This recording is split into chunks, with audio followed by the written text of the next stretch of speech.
India வரலாறு, கலாச்சாரம், கட்டிடக்கலைன்னு பன்முகத்தன்மைக்கு இன்னைக்கும் மற்ற உலக நாடுகளுக்கு எடுத்துக்காட்டா விளங்குற ஒரு தேசம். பனிமூடன இமயமலையில தொடங்கி சுட்டரிக்கிற சூரிய வெப்பம் நிறைஞ்ச பகுதி வரைக்கும் பலவிதமான காலநிலை மாற்றங்களை இங்க ஒரே நேரத்துல பல இடங்கள்ல பார்க்க முடியும். இது தவிர உயரமான பில்டிங்ஸ்னால உருவான பெருநகரங்கள், பழமையான கலாச்சாரத்தை ஃபாலோ பண்ணி வாழக்கூடிய கிராமங்கள், விதவிதமான திருவிழாக்கள், பிரமிக்க வைக்கிற கட்டிடக்கலையில உருவான கோவில்கள்னு சொல்லி ஸ்பிரிச்சுவாலிட்டியும் டெக்னாலஜியும் ஒன்னா பின்னி பிணைஞ்ச ஒரு இடம் இந்த உலகத்துல இருக்குன்னா அது நம்ம இந்தியா தான். இப்படிப்பட்ட இந்தியாவில மர்மங்களுக்கும் நம்ப முடியாத விஷயங்களுக்கும் பஞ்சமே இருந்ததில்ல. அந்த வகையில உங்களை பிரமிக்க வைக்க போற இந்தியாவில் இருக்கிற குறிப்பிட்ட சில விஷயங்கள் பத்தி தான் இன்னைக்கு நம்ம தமிழ் அல்டிமேட் சேனல்ல பார்க்க போறோம். வழக்கம் போல இன்னைக்கான வீடியோவும் இன்ட்ரெஸ்டிங்கான ஒன்னாவே தான் இருக்கும். சோ வீடியோவை கடைசி வரைக்கும் பார்த்து முடிச்சதும் கண்டிப்பா ஒரு லைக் கொடுங்க. அதோட இந்த சேனலை இப்பதான் நீங்க முதல் தடவை பார்க்கறதா இருந்தா கீழே இருக்கிற அந்த சப்ஸ்கிரைப் பட்டனை கிளிக் பண்ணி பெல் நோட்டிபிகேஷனையும் எனேபிள் பண்ணி வச்சுக்கோங்க. அப்பதான் நம்ம சேனல் அப்டேட் ஆகிற ஒவ்வொரு விஷயமும் உங்களுக்கு உடனடியா தெரிய வரும். வாங்க இப்ப டாபிக் உள்ள போகலாம்.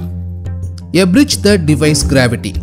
இமயமலை பகுதியை ஒட்டி ரெண்டு உயரமான மலைகளை ரெண்டா பிரிக்கிற மாதிரி ஓடுற செனாப் ரிவருக்கு மேல குறுக்கா கடந்து போற மாதிரி ஒரு பாலம் உருவாக்கப்பட்டிருக்கும். மாடர்ன் இன்ஜினியரிங் மார்வலுக்கு எக்ஸாம்பிளான இந்த செனாப் பிரிட்ஜை பல அடி உயரத்துல பிரம்மாண்டமான வகையில பிரமிக்க வைக்கக்கூடிய விதமாவே கட்டியிருக்காங்க. கீழே ஓடுற ஆறோட மட்டத்தில இருந்து 359 மீட்டர் உயரத்துல ஈஃபில் டவரை விடவும் உயரமான வகையில இந்த ராட்சத இணைப்பு பாலம் கட்டப்பட்டிருக்கு. 1315 மீட்டர் நீளம் கொண்ட இந்த ஆர்கிடெக்சர் அதிசயம் இரண்டு மலைகளை இணைக்கிற விதமாகவும் சூறாவளி, பூகம்பம்னு எது வந்தாலும் பாதிக்காத வகையில ஸ்ட்ராங்கான ஒன்னாவுமே உருவாக்கப்பட்டிருக்கு. ரயில்கள் பயணம் பண்ற மாதிரி வர்த்தகத்துக்காகவும் சுற்றுலாவுக்காகவும் ஸ்ரீநகர், பாரமுல்லா பகுதிகளில் நிர்மாணிக்கப்பட்ட இந்த ராட்சத பாலம் ஜம்மு காஷ்மீர் மக்களோட வாழ்வாதாரத்துக்கு ஒரு வழியவும் ஏற்படுத்தி கொடுத்திருக்கு. உலக நாடுகளுக்கு மத்தியில இந்தியாவோட ஆர்கிடெக்சர் எந்த அளவுக்கு முன்னேற்றம் அடைஞ்ச ஒன்னா மாறி இருக்குங்கிறதுக்கு இதுவே ஒரு உதாரணம். ஆனா இன்னைக்கு தேதிக்கு நம்ம நாட்டுல இன்ஜினியரிங் படிக்க போறவங்கல முக்காவாசி பேர் கூமுட்டைங்க தான். ஏன்னா இன்னைக்கு இருக்கிற 2K கிட்ஸும் சரி, அதுக்கப்புறம் வந்த ஜெனரேஷனும் சரி, அவங்க மொத்த உலகமும் செல்போன்லயே சுருங்கி போச்சு. அதனால அந்த செல்போனை வச்சு ரீல்ஸ் எடுத்து போட்டுக்கிட்டு நானும் தான் இன்ஃப்ளூயன்சர்னு சொல்லி இங்க நிறைய அறவேக்காடுங்க இன்ஸ்டாகிராம்ல சுத்த ஆரம்பிச்சிருக்கு.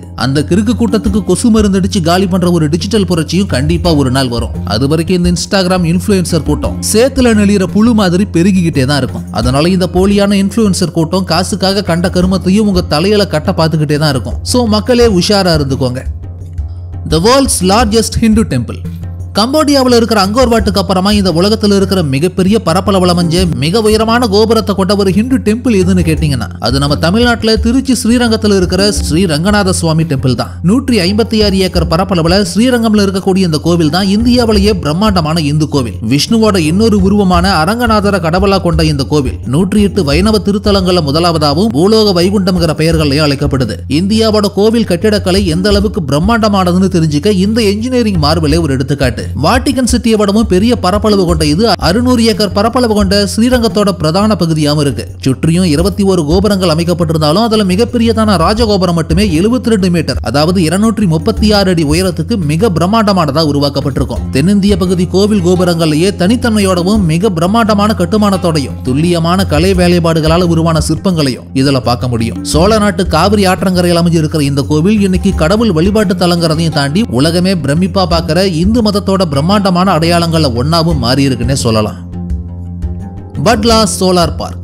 ராஜஸ்தான்ல இருக்கிற தார் பாலைவனத்துக்கு போனீங்கன்னா பட்லா சோலார் பார்க் அப்படின்னு ஒரு பிரம்மாண்டமான சூரிய ஒளியிலிருந்து மின்சாரம் தயாரிக்கிற சோலார் பேனல் ஸ்ட்ரக்சரை பார்க்க முடியும். இந்த உலகத்திலேயே மிகப்பெரிய சூரிய மின்னாற்றல் பூங்காவான இந்த பட்லா சோலார் பார்க் தார் பாலைவனத்துல ஜோத்பூர் மாவட்டத்துல 5700 ஹெக்டேர் பரப்பளவில் அமைஞ்சிருக்கு. ஒரு நாளைக்கு இங்க இருந்து சூரிய வெப்பத்தின் மூலமா 2245 மெகாவாட்டுங்கிற அளவுக்கு மின்சாரத்தை உற்பத்தி செய்யறாங்க. ரெனியூவபிள் எனர்ஜியை நோக்கி முன்னேறிக்கிட்டு வர நம்ம இந்தியா 2032 வருஷத்துக்குள்ளார சோலார் எனர்ஜி மூலமா மட்டுமே 100 கிகாவாட் அளவுக்கான சோலார் மின்சாரத்தை உற்பத்தி பண்ற முயற்சியில இறங்கி இருக்கு. அதுல இந்த பட்லா சோலார் பார்க் ஒரு முக்கியமான ஆதாரமாகவும் இருக்கும். எலக்ட்ரிசிட்டி இல்லாத கிராமப்புறங்களுக்கும் இந்தியாவோட எல்லா பகுதிகளுக்கும் தடையில்லாத மின்சாரம் எதிர்காலத்துல கிடைக்க இந்த மாதிரி சோலார் பவர்ஸ் மூலமா கிடைக்க போற மின்சாரம் மிகப்பெரிய அளவுல உதவி செய்யும். ஆனா வெப்பம் நிறைஞ்ச மணல் புயல் வீசக்கூடிய பாலைவனத்துல உருவாக்கப்பட்டிருக்கிற இந்த சோலார் பார்க்க பராமரிக்கிறதும் அவ்வளவு ஈஸியானதா இருக்காது. பேனல்ஸ் மேல அடிக்கடி படிகிற மணல் துகள்களையும் தூசுகளையும் ரிமூவ் பண்ண அடிக்கடி கிளீனிங் ப்ராசஸ் நடந்துகிட்டே இருக்கணும். இதுக்காக ரோபோட்டிக் கிளீனிங் மிஷின்ஸ் தான் இப்போ பயன்படுத்திக்கிட்டு வராங்க. Unbelievable desert school.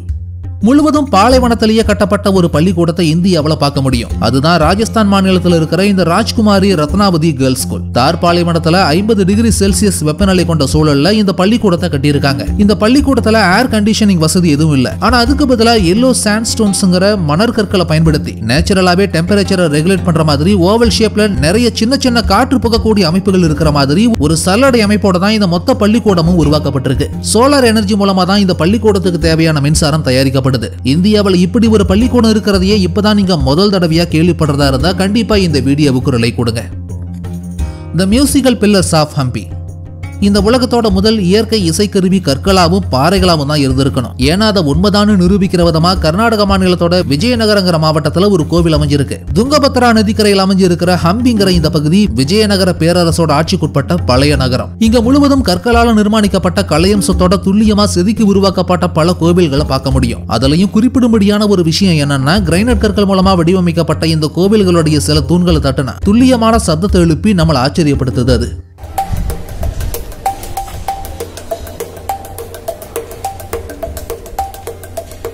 குறிப்பா அங்க இருக்கிற விட்டாலா டெம்பிளோட தூண்களை தட்டும் போதுதான் துல்லியமான ஒலிகளை எழுப்பி ஆச்சரியத்தை ஏற்படுத்துது. கோவில் சிற்பக்கலை அப்புறம் இந்த மியூசிக் பில்லர்ஸ் எல்லாம் தாண்டி பழமையான வரலாறு கொண்ட இந்த பகுதி விஜயநகர பேரரசின் கீழ் ஆட்சி செய்யப்பட்ட ஒரு பகுதியாகவும் இருந்திருக்கு. 14ஆம் நூற்றாண்டுல இங்க கட்டப்பட்ட கோவில்கள்ல ராமாயண மகாபாரத புராண கதாபாத்திரங்களை சித்தரிக்கக்கூடிய நிறைய சிற்ப வேலைப்பாடுகளையும் பார்க்க முடியும். துங்கபத்ரா நதியை ஒட்டி பழைய பரப்பளவுக்கு கோவில் நகரமா மாறி இருக்கக்கூடிய இந்த ஹம்பிங்கிற பகுதி நிறைய மக்கள் வந்து போற சுற்றுலா தலமாகவும் வழிபாட்டு தலமாகவும் மட்டும் இல்லாம தொல்பொருள் ஆராய்ச்சியாளர்களுக்கும் வரலாற்று ஆய்வாளர்களுக்கும் ஆய்வுகள் நடத்துறதுக்கான பொக்கிஷமான இடமாகவே மாறி இருக்கு. கும்பமேளா ஒவ்வொரு 12 வருஷத்துக்கு ஒரு முறையும் கலாச்சார ரீதியா மக்கள் பல லட்சக்கணக்கில் ஒண்ணு கூடுற நிகழ்வு தான் இந்தியாவில் நடக்கிற இந்த கும்பமேளா. இந்தியாவோட அலகாபாத், ஹரித்வார், உஜ்ஜயினி மற்றும் நாசிக் அப்படிங்கிற 4 ஊர்களோட ஆற்றுப்படுகைகள்ல இந்த திருவிழா பிரம்மாண்டமான வகையில நடக்கும். லட்சக்கணக்கில் ஒண்ணு கூடக்கூடிய இந்து மத யாத்ரீகர்கள் தங்களோட பாவங்களை போக்கவும் வாழ்க்கையில புது அத்தியாயத்தை தொடங்கவும் இந்த புனித நதிகளை நீராடுற வேலையை பக்தியோட செய்வாங்க. இந்து புராணத்தின்படி பார்க்கடலை கடையும் போது உருவான அமிர்தத்துக்காக அசுரர்களுக்கும் தேவர்களுக்கும் இடையில உருவான போராட்டத்தின் போது அதுல சில துளி அமிர்தம் இந்த புனித நதிகள்ல விழுந்ததாகும். அதனால புனிதம் அடைஞ்ச இந்த நதிகள்ல குளிச்சா பாவம் விலகணும், மோட்சம் கிடைக்குங்கிறதும் இந்துக்களோட நம்பிக்கையாவும் இருக்கு. அதனாலதான் இங்க லட்சக்கணக்கான மக்கள் ஒண்ணு கூடுறாங்க. இந்த உலகத்திலேயே கலாச்சார ரீதியா மனிதர்கள் அதிகம் ஒண்ணு கூடக்கூடிய நிகழ்வுங்கிறதுனால இங்க அசம்பாவிதங்கள் நடக்கவும் வாய்ப்புகள் அதிகமா இருக்கும். அதனால அதை கண்காணிக்கவும் தடுக்கவும் ஆயிரக்கணக்கான கேமராக்களும் ட்ரோன்ஸும் மானிட்டர்ஸும் பயன்படுத்தப்பட்டு கூட்டத்தோட அளவு ஒவ்வொரு நிமிஷமும் எப்படி இருக்குங்கிறத கண்காணிச்சுக்கிட்டே இருப்பாங்க. அதனால உலகத்தோட மிகப்பெரிய மத திருவிழாவான இந்த கும்பமேளா யுனெஸ்கோவினாலேயுமே கூட அங்கீகரிக்கப்பட்டிருக்கு. Ganga river from skies. இந்தியாவில் இருக்கிற ஒரு புனிதமான மற்றும் முக்கியமான நதி தான் இந்த கங்கா ரிவர். இமயமலையில கங்கோத்ரி பனிப்பாறையில உருவாகி வங்காள விரிகுடாவில கலக்கிறதுக்கு முன்னாடி முக்கியமான இந்திய மாநிலங்கள் வழியா 2525 கிலோமீட்டர் தூரம் வரைக்கும் பாயுது இந்த கங்கை நதி. வட இந்திய மக்களோட உயிர் நாடியான இந்த கங்கை நதியை ரிவர் ஃப்ரம் த ஸ்கைஸ், அதாவது வானத்திலிருந்து உருவாகிற ஆறு அப்படின்னு அழைக்கிறது உண்டு. பகீரதன்கிற மன்னன் அவனோட சபிக்கப்பட்ட மூதாதையர்களை எரிச்சு சாம்பலாக்கி அவங்களுக்கு விடுதலை தர கங்கை நீர் தேவைப்படவே அதுக்காக தவம் செய்யறான். அப்படி சொர்க்கத்திலிருந்து இந்த நதி கீழிறங்கும் போது சிவபெருமான் தலைமுடி வழியா பூமிக்கு பாஞ்சதுன்னு ஒரு புராண கதை உண்டு. இந்தியாவில் வாழற மக்கள் அவங்க பாவத்தை போக்க கங்கை நதியில குளிச்சா போதுன்னு நம்புறாங்க. ஆனா என்னதான் புனித நதின்னு பேரு வாங்கினாலும் இந்த கங்கையை பொறுத்த வரைக்கும் அது நிஜத்துல அழுக்கு படிஞ்ச பொல்யூஷனான ரிவரா தான் இருக்கு. அதை சுத்தம் பண்றதுக்கான வேலைகள் ஒரு பக்கம் நடந்தாலும் மற்றொரு பக்கம் வழக்கமான மக்களோட ஆன்மீக செயல்பாடுகள் மூலமா தொடர்ந்து இந்தியாவோட ஆன்மீக தலங்கள்ல ஒன்னாவே தான் இருந்துட்டு வருது இந்த கங்கை நதி. Atal tunnel, world's largest highway tunnel. இந்தியாவோட இமாச்சல பிரதேச மாநிலத்தில் இருக்கிற 9 கிலோமீட்டர் நீளம் கொண்ட ஒரு நெடுஞ்சாலை சுரங்கப்பாதை தான் இந்த அட்டால் டனல். மணாலிங்கிற பகுதியை பள்ளத்தாக்கு போனோட இணைக்கிற இந்த டனலை ரோக்தாங் அப்படிங்கிற கணவாய் ஒண்ணு கடந்து போற மாதிரி டிசைன் பண்ணி கட்டியிருக்காங்க. முன்னாள் இந்திய பிரதமரான அடல் பிஹாரி வாஜ்பாயோட நினைவா பெயர் வைக்கப்பட்ட இதுதான் 10,000 அடிக்கு மேல் அமைக்கப்பட்ட இந்த உலகத்தோட மிக நீளமான சுரங்கப்பாதை. பனி நிறைஞ்ச மலைப்பகுதி வழியான கடினமான பயணத்தை இலகுவானதா மாத்தவும் டிராவலிங் டைமை குறைக்கவுமே இந்த நீளமான சுரங்கப்பாதையை ventilation system, fire fighting equipments, emergency எக்ஸிட்னு சொல்லி எல்லா விதமான பாதுகாப்பு அம்சங்களோடையும் சேர்த்தே உருவாக்கி இருக்காங்க. The Ancient University of Nalanda. இன்னைக்கு உலக அளவுல புகழ்பெற்ற பல்கலைக்கழகங்கள்னு சொல்லி எடுத்துக்கிட்டா ஹார்வர்ட், ஸ்டான்ஃபோர்ட், ஆக்ஸ்போர்ட் மாதிரியான யூனிவர்சிட்டிஸோட பெயர்கள் தான் எல்லாரோடைய ஞாபகத்துக்கும் வரும். ஆனா இதுவே 1000 ஆண்டு காலம் பின்னோக்கி டிராவல் பண்ணி இந்தியா பக்கம் வந்து பார்த்தோம்னா ஹையர் எஜுகேஷன்ங்கிற விஷயமே டோட்டலா டிஃபரெண்டானதா இருந்ததை பார்க்க முடியும். இந்தியாவில் இன்னைக்கு இருக்கக்கூடிய பீகார் மாநிலத்தோட மையப்பகுதியில் கிபி 5ஆம் நூற்றாண்டு வாக்கில் குப்தர்கள் ஆட்சி காலத்துல நிறுவப்பட்டதுதான் இந்த பழமையான நாலந்தா பல்கலைக்கழகம். இது அந்த காலத்துல புத்த மத கருத்துக்களை போதனை செய்யறதுக்கான சிறந்த கல்வி மையமா செயல்பட்டு இருக்கு. முதலாம் குமாரகுப்தர்கிற பேரரசர் காலத்துல நிர்மாணிக்கப்பட்ட இந்த பல்கலைக்கழகம் ஸ்பிரிச்சுவல் அண்ட் இன்டெலெக்சுவல் ஹப்னு சொல்லி ரெண்டுக்குமான இடமுமா தான் செயல்பட்டது. புத்த மத போதனை, லாஜிக், மெட்டாபிசிக்ஸ் மாதிரியான விஷயங்கள் முதன்மையானதா இருந்தாலும் மருத்துவம், வானவியல் சாஸ்திரம், அரசியல் மாதிரியான பாடப்பிரிவுகளுமே மாணவர்களுக்கு போதனை செய்யப்பட்டிருக்கு. சைனா, திபெத், கொரியா, இந்தோனேஷியா உள்ளிட்ட உலகத்தோட நிறைய இடங்கள்ல இருந்தும் கல்வி அறிவுக்காக மாணவர்கள் இந்த நாலந்தா பல்கலைக்கழகத்தை நோக்கி வந்திருக்காங்க. மாணவர்களும் ஆசிரியர்களும் ஒரே இடத்துல தங்குற மாதிரியான குருகுல கல்வி முறையும் இங்க பின்பற்றப்பட்டிருக்கு. அறிவை வளர்க்கிற லட்சக்கணக்கான புத்தகங்களை கொண்ட லைப்ரரி ஒண்ணுமே கூட இருந்திருக்கு. ஆனா இப்படி 4-5 நூற்றாண்டுகள் வரைக்குமே மனிதர்களுக்கு அறிவுங்கிற வெளிச்சத்தை கொடுத்த இந்த நாலந்தா விளக்கு 12ஆம் நூற்றாண்டுல அந்நிய படையெடுப்பினால் அழிக்கப்பட்டு இந்த லைப்ரரி மொத்தமும் நெருப்பில் எரிஞ்சு சாம்பலானது. கிபி 1197ஆம் வருஷம் டெல்லி சுல்தானோட படைத்தலைவன் ஒருத்தனால, அதாவது ஆப்கானிஸ்தான்ல பிறந்து துருக்கியில வளர்ந்து டெல்லி சுல்தான் கட்ட படைத்தலைவனா இருந்த பக்தியார் கில்ஜிங்கிற ஒரு பரதேசி நாயால தான் இந்த நாலந்தா பல்கலைக்கழகம் முற்றிலுமா அழிக்கப்பட்டது. Unakoti, the stone army of Shiva. Tripura மாநிலத்தோட மையப்பகுதியில சைவ யாத்திரிகர்களுக்கும் வரலாற்று ஆய்வாளர்களுக்கும் சுற்றுலா பயணிகளுக்கும் ஏற்ற ஒரு இடம் இருக்கு. அதுதான் இந்த உனகோட்டி. சிவனை பிரதிபலிக்கிற 30 அடி உயரம் கொண்ட உனகோட்டீஸ்வர காலபைரவ தலை உட்பட பல இந்து மத தெய்வங்களை பிரம்மாண்டமான வகையில பாறையில சிற்பங்களா செதுக்கி உருவாக்கப்பட்ட அற்புதத்தை இங்க பார்க்க முடியும். அடர்ந்த வனப்பகுதிக்கு நடுவுல பாறையில செதுக்கி உருவாக்கப்பட்ட இந்த சிற்பங்கள் தனித்தன்மையோட பாக்குற எல்லாரையும் பிரமிக்க வைக்கிற வகையிலேயே உருவாக்கப்பட்டிருக்கு. உனகோடி அப்படிங்கிற வார்த்தைக்கு 1 கோடிக்கு 1 குறைவு அப்படின்னு அர்த்தம். இது சிவனை பத்தின இந்து புராணத்தோட தொடர்பு உருவாகி இருக்கு. அதாவது புராணத்தின்படி சிவபெருமான் ஒருமுறை தன்னுடைய 99,99,999 தேவர்களையும் தேவியர்களையும் கொண்ட பரிவாரங்களோட காசிக்கு கிளம்பி போயிருக்காங்க. அப்போ அந்த பயணத்துக்கு நடுவுல களைப்பு காரணமா அங்க இருந்த ரகுநந்த மலைகளுக்கு பக்கத்துல இரவு மட்டும் தங்கி ஓய்வு எடுத்துட்டு அடுத்த நாள் கிளம்பி போகலான்னு முடிவெடுக்கிறாங்க. அதே சமயம் எல்லாருமே சூரிய உதயத்துக்கு முன்னாடி தூக்கத்துல இருந்து எழுந்திருச்சிடணும்னு சொல்லி கட்டளை விதிச்சிருக்காரு சிவபெருமான். ஆனா அடுத்த நாள் சிவன் கண்முழிச்சு பாக்குறப்போ அவர் ஒருத்தரை தவிர மத்த 99,99,999 பேரில் யாருமே எழுந்திருக்கவே இல்ல. எல்லாருமே தொடர்ந்து தூங்கிக்கிட்டே இருந்ததுனால கோபமான சிவபெருமான் எல்லாரையும் கல்லா மாறணும்னு சொல்லி சபிச்சதாவும், மொத்தம் இருந்த 1 கோடி பேர்ல தன்னை தவிர்த்துட்டு மீதி இருந்தவங்களை குறிக்கிற விதமா 1 கோடிக்கு 1 குறைவுன்னு பொருள்படும்படி உனகோடின்னு அந்த இடத்துக்கு பெயர் வச்சதாவும் புராணம் சொல்லுது. இந்த புராணங்களை எல்லாம் தாண்டி இந்து மத யாத்திரைக்கான இடம்ங்கிறதையும் தாண்டி இந்தியாவில் இருக்கிற அற்புதமான சுற்றுலா தலங்களை ஒன்னாவே மாறி இருக்கு வடகிழக்கு மாநிலமான திரிபுராவில் இருக்கிற இந்த உனகோடி. இந்தியாவில் இதுவரைக்கும் போகாத ஒரு இடத்துக்கு போகணும்னு ஆசைப்படுறவங்க கண்டிப்பா இந்த பகுதியை தேர்ந்தெடுக்கலாம். God's own country, Kerala.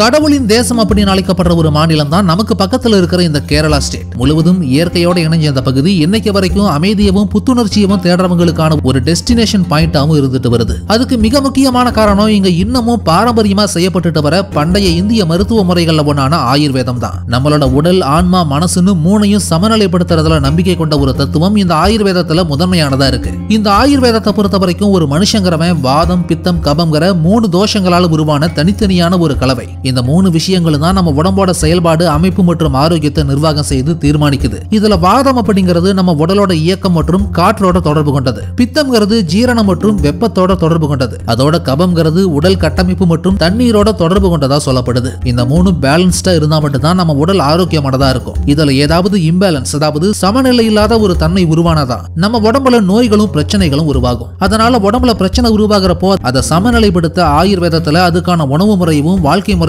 மருத்துவர்கள் பரிந்துரை செய்வாங்க. இதுல அவங்க சாப்பிட சொல்ற உணவுகள்ல பெருசா ருசி எதிர்பார்க்க முடியாது. அது ஒரு மருந்து மாதிரி தான் செயல்படும். இது தவிர ஆயுர்வேதத்துல மசாஜ், மூலிகை சிகிச்சைகள், பஞ்சகர்மான்னு சொல்லி டீடாக்சிபிகேஷன் பண்ற, அதாவது உடம்புல இருந்து நச்சுக்களை வெளியேற்றக்கூடிய பல மருத்துவ வழிமுறைகள் இருக்கு. இதையெல்லாம் உலகத்துல வேற எங்கேயுமே பார்க்க முடியாது. இந்தியாவில அதுலயும் கேரளாவில தான் இப்படி ஒரு விஷயமே ஃபாலோ பண்ணிட்டு வராங்க. நீங்க இன்னைக்கு பாக்குற பல திரைப்பிரபலங்களும் சரி, விளையாட்டு வீரர்களும் சரி, ரொம்ப ரகசியமா கேரளா மாதிரியான இது மாதிரி இடங்களுக்கு வந்து தான் ரெஃப்ரெஷ் ஆயிட்டு போறாங்க. அது ரொம்ப ரகசியமானதாகவுமே இருக்கும். இதையெல்லாம் தாண்டி நான் இந்த சோப்பு ஷாம்பு போட்டு தான் குளிக்கிறேன், இந்த நியூட்ரிஷனை தான் சாப்பிடுறேன், இந்த கூல்ட்ரிங்கை தான் குடிக்கிறேன், அதனால தான் நான் அழகா இருக்கேன், ஆரோக்கியமா இருக்குன்னு இந்த ஸ்டார்ஸ் சொல்றதெல்லாம் வடிகட்டன போய். அதையெல்லாம் நீங்க அந்த பொருளை வாங்கணுங்கிறதுக்காகவும் அவங்க சம்பாதிக்கணுங்கிறதுக்காகவும் சமரசம் செஞ்சுக்கிட்டு பொய்யா பேசி நடிக்கிற போலி விளம்பரங்கள். அதனால இந்த கேடுகட்ட நடிகர்களும் மானகட்ட கிரிக்கெட் ஸ்டார்ஸும் சொல்றதையெல்லாம் கேட்டு பார்த்து நம்பி ஏமாந்து போயிடாதீங்க. உண்மையான அமைதியவும் ஆரோக்கியத்தையும் தரக்கூடிய இயற்கையான வழிமுறைகளை தேடி போங்க.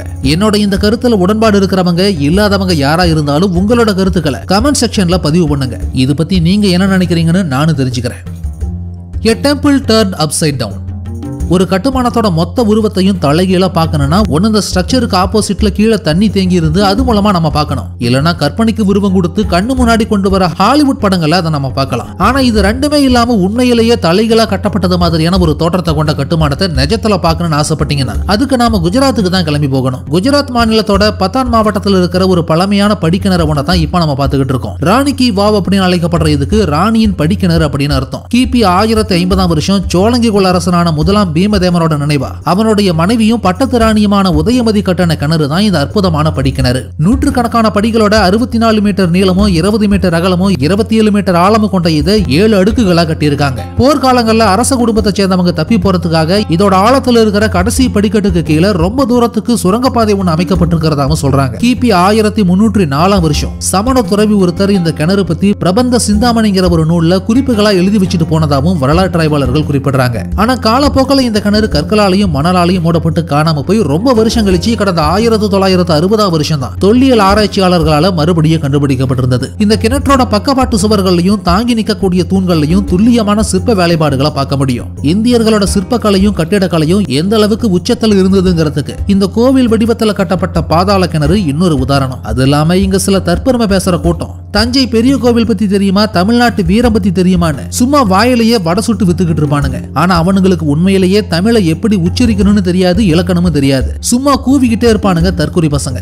இது மூலமா நான் என்ன சொல்ல வரேன்னா தஞ்சை பெரிய கோவில் உண்மையிலேயே மிகப்பெரிய பிரம்மாண்டமான பல கலை சிற்பங்களோட ரொம்பவும் துல்லியமா வடிவமைக்கப்பட்ட நம்மளோட கலாச்சார அடையாளம் தான். அதை இங்க யாரும் மறுக்க போறதில்ல. ஆனா அதை தாண்டியும் பிரமிக்க வைக்கக்கூடிய கட்டடக்கலை நம்ம தமிழ்நாட்டுல மட்டும் இல்ல, இந்தியா முழுக்கவும் இந்த உலகம் முழுக்கவுமே கூட கொட்டி கிடக்கு. அதையெல்லாம் தேடி பார்த்து தெரிஞ்சுக்கிட்டு உலக அறிவை வளர்த்துக்கணும். அதை விட்டுட்டு இன்னமும் சொந்த கதையவும் சொந்த பெருமையை மட்டுமே பேசிக்கிட்டு இருந்தா வெறும் கிணத்து தவளையா மட்டும்தான் மாறணும். இந்த மாதிரியான அதிசய கிணறெல்லாம் கண்ணுக்கே தெரியாது. சம்பந்தப்பட்டவங்களுக்கு என்னோட இந்த கருத்து நல்லாவே உரைக்கும். அதோட இந்த கிணறு பத்தியும் என்னோட இந்த கருத்து பத்தியும் உங்களோட ஒப்பீனியன் என்னங்கிறத கண்டிப்பா கமெண்ட்ஸ்ல சொல்லுங்க.